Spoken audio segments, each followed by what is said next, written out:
Des images impressionnantes. Impressionnant, c'est aussi le cas de l'intelligence artificielle, un sujet qui fascine depuis longtemps le cinéma. Mercredi sort en salle Her de Spike Jonze, qui raconte les liens amoureux qui se tissent entre un homme et une intelligence artificielle toute féminine.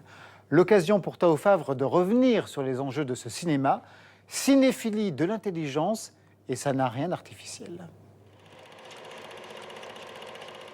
Hello, I'm here. Hi. Hi, I'm Samantha. Her, c'est une histoire d'amour, mais sans sexe. Pour cause, Samantha, à qui Scarlett Johansson prête sa voix, est un programme d'intelligence artificielle. Good morning, Theodore. Good morning. You have a meeting in 5 minutes. You want to try getting out of bed? You're too funny. Okay, good, I'm funny. Avec Her, Spike Jonze s'empare en l'actualisant d'un thème central de la science-fiction, l'intelligence artificielle. Un thème traité depuis un demi-siècle au cinéma. Pour en parler, Jean-Claude Dain, expert en informatique, Jean-Noël Lafargue, enseignant en art passionné par les robots, et un écrivain et philosophe, Aurélien Bélanger. What's it like to be alive in that room right now? I wish I could put my arms around you. Wish I could touch you. How would you touch me?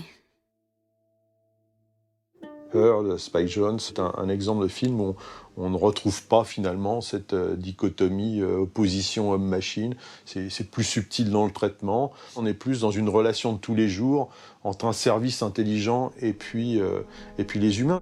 De fait, si depuis une quinzaine d'années le cinéma s'intéresse au versant affectif de notre rapport aux machines, comme dans AI, le film de Spielberg, à l'origine l'intelligence artificielle au cinéma, c'est une machine qui accède à la conscience et qui prend le pouvoir sur l'homme. C'est HAL 9000, le super-ordinateur de 2001 l'Odyssée de l'espace, réalisé en 68 par Stanley Kubrick. C'est pas une simple histoire d'ordinateur qui devient fou. Il a une mission à remplir et il se rend compte au bout d'un moment que les humains sont un frein à sa mission. Et comme les humains se rendent compte qu'il a des hésitations, il comprend qu'on le voit comme défectueux et que donc il faut qu'il se débarrasse des humains. Donc ça se passe assez mal, mais de manière relativement logique en fait. Cet ordinateur omniscient qui a finalement marqué un petit peu les esprits et à partir duquel un très grand nombre de longs métrages se sont inspirés pour représenter les intelligences artificielles belliqueuses et finalement qui se révoltent contre leurs créateurs. Une approche qui culmine dans Matrix, qui décrit un monde à l'envers où l'homme est entièrement dominé par la machine et que l'on retrouve dans les films qui ont fondé le genre, comme Le Cerveau d'acier ou Génération Proteus. Dès qu'on parle de créatures artificielles, au sens large, un robot, avatar, eh bien, on est dans une transgression. Et donc, ça doit se terminer à un moment donné par une punition, parce que c'est réservé, normalement, donner la vie. L'étincelle divine, l'étincelle d'intelligence est donnée par Dieu, elle ne peut pas être donnée par l'homme. Mais l'autre aspect de ces films consiste à décrire un monde gouverné par une intelligence artificielle et à envisager qu'elle y ait la place de l'homme, un aspect que l'on retrouve dans la série des Terminators.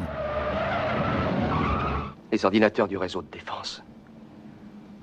Toujours plus sophistiqués. Contrôlant tout. Ils ont tout déclenché. Pour prouver leur science. Une nouvelle forme d'intelligence. Mon intelligence artificielle de cinéma préférée, c'est celle qu'il y a dans la série des Terminators, Skynet, qu'on ne voit jamais. On sait juste que c'est un réseau et on sait juste qu'il s'appelle Skynet. Mais à aucun moment, elle est personnifiée, si ce n'est pas le Terminator. Mais en tant que telle, elle n'est jamais personnifiée, donc jamais il est dit « je veux détruire la race humaine ». C'est peut-être juste une machine qui va détruire la race humaine sans aucune volonté de le faire. Et ça, c'est terrifiant. Si ces problématiques plutôt complexes restent populaires au cinéma, c'est qu'elles ne paraissent pas si éloignées de notre réalité, notamment depuis que l'ordinateur Deep Blue a battu le champion du monde d'échecs Garry Kasparov. Quelle est la place, le potentiel et le futur de l'homme à l'heure d'Internet et des réseaux? Toute une métaphysique à laquelle se confronte le film Transcendance qui sort en juin prochain. The path to building superintelligence requires us to unlock the most fundamental secrets of the universe. La thématique est d'emblée religieuse. Ouais. On va réussir à créer quelque chose qui connaîtra le passé et le futur.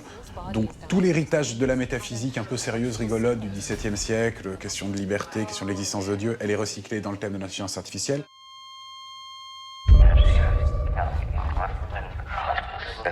Oh my God. On peut imaginer des films plutôt quasiment bibliques, quoi. La révélation des 10 commandements, ça va être les lois de la robotique où une machine va manipuler des hommes. You need to get me online. I need more power. It may be intelligent, it may even be sentient.